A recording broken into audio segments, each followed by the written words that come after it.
लगाना चाहते हैं। और इसी वजह से डिजिटल भुगतान तो एक उदाहरण है सारे विश्व के सामने, G20 में भी हमने ये उदाहरण सबके सामने रखा और सबने इसकी सराहना भी की थी। और इसीलिए भारत आज विश्व के देशों के सामने एक चमकता हुआ सितारा है, एक ऐसी अर्थव्यवस्था जो बहुत तेज रफ्तार से आगे बढ़ रही है। और इसी से जुड़ा है हमारा आज का विशेष। और हमारा आज का विशेष कहता है भारतीय अर्थव्यवस्था, विकास भी, जन कल्याण भी। और आज हमारे साथ इस विशेष पर चर्चा करने के लिए विशेष मेहमान भी जुड़ गए हैं। हमारे साथ जुड़े हैं प्रोफेसर धीरज शर्मा, जो डायरेक्टर है IIM रोहतक के, और हमारे साथ जुड़े हैं प्रोफेसर अश्विनी महाजन, जो इकोनॉमिक एक्सपर्ट हैं। हमारे दोनों मेहमानों का हम स्वागत करते हैं। प्रोफेसर धीरज शर्मा, हम जब भी आंकड़ों की बात करते हैं तो प्रोफेसर शर्मा आम जन को समझ में नहीं आते हैं ये आंकड़े। वो तो एक वृहद तस्वीर ही सामने देख पाते हैं कि ज़मीनी स्तर पर क्या हो रहा है। ये जो आंकड़े दिए गए हैं, आज वित्त मंत्री ने राज्यसभा के पटल पर ये सारी तस्वीर सबके सामने रखी। एक आम जन के नज़रिए से अगर हम समझने की कोशिश करें, कौन से ऐसे बड़े बिंदु, हमने तमाम बिंदु सामने रखे हैं, लेकिन ये आंकड़े कौन सी ऐसी बड़ी तस्वीर हमारे सामने रखते हैं जो देश के विकास के साथ साथ देश के जन के विकास को भी आगे बढ़ाते नजर आते हैं? देखिए, इनमें सबसे बड़ा जो आंकड़े हैं वो ये है कि अगर इनडायरेक्ट टैक्सेस जो GST, मुझे लगता है सबसे बड़ा आंकड़ा वो है। अगर 1.66 lakh crore GST on an average हर महीने कलेक्ट हो रही है, जो कि फाइनेंस मिनिस्टर ने नंबर दिया है कि एवरेज 1.66 करोड़ है, हाईएस्ट तो 1.87 करोड़ के करीब है। ये इंडिकेट करता है कि लोग कंज्यूम कर रहे हैं। देखिए, ये इनडायरेक्ट टैक्स है। डायरेक्ट टैक्स तो आपका इनकम टैक्स या कॉर्पोरेट टैक्स आ गया, ये तो चीजों के ऊपर, गुड्स एंड सर्विसेज। इसका अर्थ ये है कि कुछ चीजें बन रही होंगी, उनमें वैल्यू एडिशन हो रहा होगा, तभी तो ये टैक्स पे किया जा रहा है। और हर महीने ये टैक्स की कलेक्शन बढ़ रही है। ये भारत देश के लोगों को इस पे गर्व होना चाहिए कि भारत में इतनी GST की कलेक्शन हो रही है। इससे इकोनॉमिक एक्टिविटी भारत की बहुत ज़्यादा बढ़ चुकी है। आप याद करें कि आज से 2 या 3 साल पहले जब हमने 1 लाख करोड़ को टच किया था तो एक बहुत बड़ी सेलिब्रेशन हो रही थी। अब ये रूटीन फीचर हो गया है। भारत की इकोनॉमिक एक्टिविटी के बारे में उन्होंने एक और नंबर दिया है, और वो नंबर दिया है डायरेक्ट टैक्सेस का। डायरेक्ट टैक्सेस में भी उन्होंने कुछ चीज़ें इंडिकेट की हैं कि महाराष्ट्र जैसे जो, या दिल्ली है, या तमिलनाडु है, उसके बाद 2, 3, 4 राज्य ऐसे, महाराष्ट्र, तमिलनाडु, कर्नाटका, गुजरात, जहां पे डायरेक्ट टैक्सेस की दर भी 6 lakh, 6.5 lakh crore direct tax collect हो रहा है जी। तो इसका मतलब लोगों का रुझान भी हो रहा है टैक्स देने में।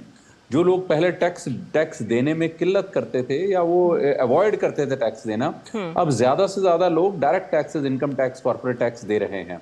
और तो ये दोनों नंबर्स हमारे आम जनता के लिए इंपॉर्टेंट है। बिल्कुल। और ये कहीं ना कहीं मुझे लगता है कि ये जो व्यवस्था में भी आमूलचूल बदलाव किया गया है, पारदर्शी व्यवस्था दी गई है, उसके कारण ये सारे तमाम आंकड़े भी हमारे सामने आ रहे हैं।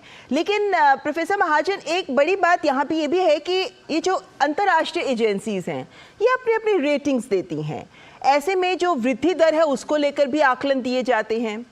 भारत का लक्ष्य है 5 ट्रिलियन की इकोनॉमी बनना। जिस रफ्तार पर अभी हमारी अर्थव्यवस्था विकास कर रही है, हालांकि वो विश्व में सबसे तेज है, लेकिन ये 5 ट्रिलियन की अर्थव्यवस्था बनने के लिए किस दर को छूना अभी हमारे लिए बाकी है, और क्या हम उस दिशा में सकारात्मक तरीके से बढ़ रहे हैं? देखिए, कि जहाँ तक GDP का सवाल है, अभी हमारे सामने आंकड़े आए। दूसरी तिमाही में हमने 7.7% की दर से हमारी ग्रोथ हुई है, और पिछली दोनों तिमाहियों को भी जोड़ें तो भी यही लगभग आंकड़ा आता है, जिसके हिसाब से हमारी जो पर कैपिटा इनकम है वो 2 लाख रुपए क्रॉस कर चुकी है इस आंकड़े के हिसाब से। और इस समय दुनिया में हम 5वें स्थान पर हैं, ये सब लोग जानते हैं। और तीसरे स्थान पर जो अर्थव्यवस्था है वो जर्मनी की अर्थव्यवस्था है। तो हिसाब से देखा जाए तो जर्मनी की इस समय $4.1 ट्रिलियन की इकॉनमी है, और हम 3.5 ट्रिलियन डॉलर के बराबर हैं। मात्र 3 सालों में हम उसके बराबर पहुंचने वाले हैं। यानी हम 2026 तक विश्व की तीसरी सबसे बड़ी अर्थव्यवस्था बन जाएंगे। ये अपने आप में इस देश के लोगों को गौरवान्वित करने वाला आंकड़ा है। और यदि यदि हम जिन जिन आंकड़ों की बात अभी आ रही थी, जीएसटी और डायरेक्ट टैक्सेस के बारे में जी, हम यदि देखें तो एक जमाना था कि हम विदेशों पर बहुत निर्भर हो गए थे और हमारी जीडीपी में मैन्युफैक्चरिंग का हिस्सा जो था वो 21% पहले हुआ करता था, कोई बहुत पुराना 95-96 के आसपास, वो घट करके मात्र 16.5% रह गया था। ये बहुत महत्वपूर्ण आंकड़ा है। मैन्युफैक्चरिंग इतना नीचे गिरने के कारण हमारे देश में रोजगार की संभावनाएं भी धीरे धीरे कम हो रही थी, क्योंकि मैन्युफैक्चरिंग में रोजगार ज्यादा होता है, सर्विसेज में कम होता है। लेकिन पिछले कुछ समय से जो मैन्युफैक्चरिंग के आंकड़े आ रहे हैं उसके कारण आज हम लगभग 18.7% के हिसाब से अभी हम मैन्युफैक्चरिंग है। और जिस प्रकार के विभिन्न प्रकार के जो जीएसटी के भी आंकड़े आ रहे हैं और आगे चल करके मैन्युफैक्चरिंग में जो हमारा जोर है, लगभग 15 सेक्टर्स को चिन्हित करके प्रोडक्शन लिंक्ड इंसेंटिव स्कीम्स के माध्यम से हम हर क्षेत्र में, चाहे वो इलेक्ट्रॉनिक्स है, कपड़ा है, टॉयज हैं, डिफेंस का सामान है, सोलर पैनल्स हैं, हर चौतरफे तरीके से हम लोग मैन्युफैक्चरिंग में आगे बढ़ने का प्रयास कर रहे हैं। और कहीं ना कहीं मुझे लगता है कि ये जो हम पीएलआई स्कीम्स लेकर आए हैं और जो मेक इन इंडिया और लोकल टू ग्लोबल तमाम ये जो सोच और ये जो कार्यक्रम आगे लेकर हम बढ़ रहे हैं, इन सब का योगदान इन आंकड़ों में नजर भी आता है। जी, लेकिन प्रोफेसर आत्मनिर्भर भारत, जी, प्रोफेसर शर्मा के पास जाकर वापस मैं आपके पास आऊंगी। प्रोफेसर शर्मा, जब भी हम विनिर्माण की बात करते हैं तो आज इस बात को सामने भी रखा गया कि विनिर्माण में हम तेजी से हम आगे बढ़ रहे हैं, जिसका एक बड़ा योगदान इन आंकड़ों में नजर भी आ रहा है। लेकिन निर्यात भी हमारा बढ़ा है और ऐसे वक्त में जब वैश्विक स्तर पर हम देखते हैं तो निर्यात कम हो रहा है, हमारा निर्यात भी बढ़ रहा है। ये जो अलग अलग क्षेत्र हैं जिनमें हमको पॉजिटिव संकेत मिल रहे हैं, इन सब के बीच मुद्रास्फीति कितना बड़ा चैलेंज है हमारे लिए, और क्या हमारी विकास की रफ्तार को देखते हुए हम मुद्रास्फीति के चैलेंज को भी साथ काउंटर कर सकते हैं जो हर आम आदमी को प्रभावित करता है? बिल्कुल हम कर सकते हैं। देखिए, हमारे जो जिसे आप मुद्रास्फीति कहते हैं या कैपिटल हम अगर अपने लाना चाहें तो, या इन्वेस्टमेंट या फाइनेंशियल इन्वेस्टमेंट लाना चाहें तो उसके 3 ही जरिए होते हैं जी। एक होता है कि हमारे लोकल जो एंटरप्रेन्योर्स हैं, हमारे लोकल जो इंडस्ट्रियलिस्ट हैं वो इन्वेस्ट करें, और या फिर हमारे जो फॉरेन कैपिटल वहाँ से इन्वेस्टमेंट आए, विदेश से इन्वेस्टमेंट आए, और तीसरा हम डेट से कुछ हम अपने इन्वेस्टमेंट करें।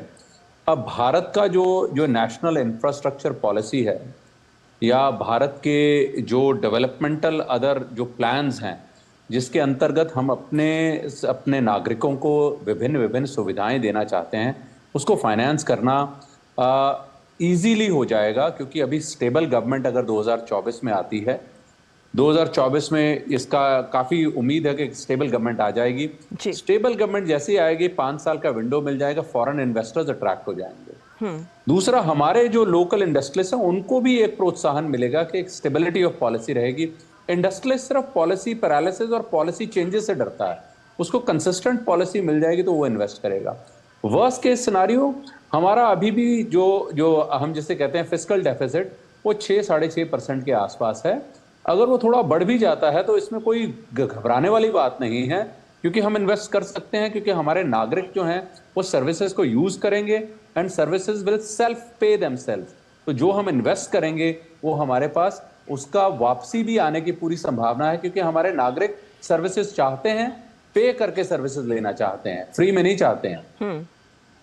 तो ये एक इम्पॉर्टेंट पॉइंट जो आपने सामने रखा। लेकिन प्रोफेसर महाजन, एक बात जो जैसा ये है कि निवेश आएगा तो जाहिर है कि हमारी जो इतने सारे इंफ्रास्ट्रक्चर डेवलपमेंट की स्कीम्स हैं उनके लिए हमको ये निवेश चाहिए।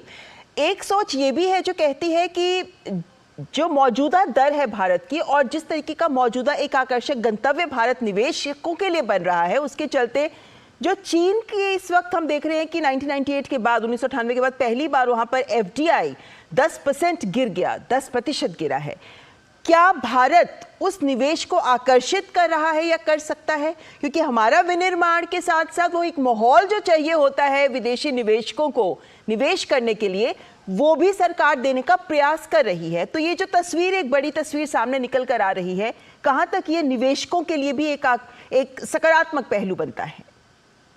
देखिए, जहाँ तक निवेश का सवाल है, चीन इस समय गंतव्य स्थान नहीं रहा है और चीन से लोग, निवेशक वहाँ से हट करके दूसरे मुल्कों में जाने की बात कर रहे हैं। पहले कहा जा रहा था कि ज़्यादा लोग वियतनाम में जा रहे हैं, लेकिन अभी देखने में आ रहा है कि भारत में निवेश के वातावरण को देखते हुए, खासतौर पर हमारे यहाँ मुद्रास्फीति बहुत काबू में है। दुनिया भर में मुद्रास्फीति बढ़ रही है, ज़्यादा है हमसे। पहले कभी ऐसा नहीं होता था कि अमेरिका की जो मुद्रास्फीति है वो हमसे का ज़्यादा हो, ऐसा कभी हुआ नहीं। लेकिन अभी अमेरिका और यूरोप के देश बहुत भारी मात्रा में मुद्रास्फीति का सामना कर रहे हैं और हमारी मुद्रास्फीति इंडिपेंडेंट फॉरेन पॉलिसी के कारण और हमारे फूड प्रोडक्शन के कारण हमारी मुद्रास्फीति, चाहे वो किसी भी क्षेत्र में हो, चाहे फ्यूल में हो या फूड में हो, नहीं आ रही है और हम काफ़ी स्टेबल बनते जा रहे हैं इसके कारण। और दूसरा, दुनिया भर में चाइना +1 की नीति चल रही है। चाइना +1 का मतलब ये है कि दुनिया के जो मुल्क हैं चीन से जो आयात करते थे, अब वो चाहते हैं कि चाइना के अतिरिक्त भी दूसरे मुल्कों से आयात करें। खासतौर पर अभी एक रिपोर्ट बॉस्टन कंसल्टिंग ग्रुप की आई है जिसके हिसाब से पिछले 4 सालों में अमेरिका ने भारत से 44% ज़्यादा इंपोर्ट किया और चीन से 10% कम किया। यानी इसका मतलब ये है कि भारत के जो सामान है दुनिया भर में उनको एक्सेप्ट किया जा रहा है, उनका स्वागत किया जा रहा है। इसके चलते भारत में बहुत सारे लोग हैं जो निवेश करना चाहते हैं, चाहे वो अलग अलग प्रकार की, जैसे सेमीकंडक्टर की कंपनियां भी भारत में बातचीत कर रही हैं। इसके अलावा लैपटॉप बनाने के लिए अभी 38 कंपनियों ने यहाँ एप्लीकेशन दिया है प्रोडक्शन लिंक्ड इंसेंटिव स्कीम के लिए। इसलिए हर फील्ड में जहाँ जहाँ सरकार प्रोत्साहित कर रही है, जहाँ जहाँ भी संभावनाएं हैं, वहाँ हर फील्ड में मैंने जिन सेक्टर्स का जिक्र किया पहले से, उन सब में निवेश आ रहा है। तो इसलिए भारत एक अच्छा गंतव्य स्थान बन रहा है और दुनिया भर के, चाहे वो FIIs हैं या FDI है, तमाम प्रकार के। लेकिन हमारा ये मानना है कि भारत में भी बहुत निवेश की संभावनाएं हो सकती है भारतीयों के माध्यम से, और वो भी बहुत बड़ी मात्रा में हो रहा है। बिल्कुल ठीक बात। और ये सारी जो हमने पहलू जिन पर चर्चा की है, ये सभी मिलकर भारत के विकास में आगे की जो राह है उसको आसान बनाने की दिशा में योगदान कर रहे हैं। और बहुत बहुत शुक्रिया प्रोफेसर शर्मा, प्रोफेसर महाजन, आप दोनों का हमारे साथ जुड़ने के लिए और इन तमाम बिंदुओं को हमारे सामने रखने के लिए। और फिलहाल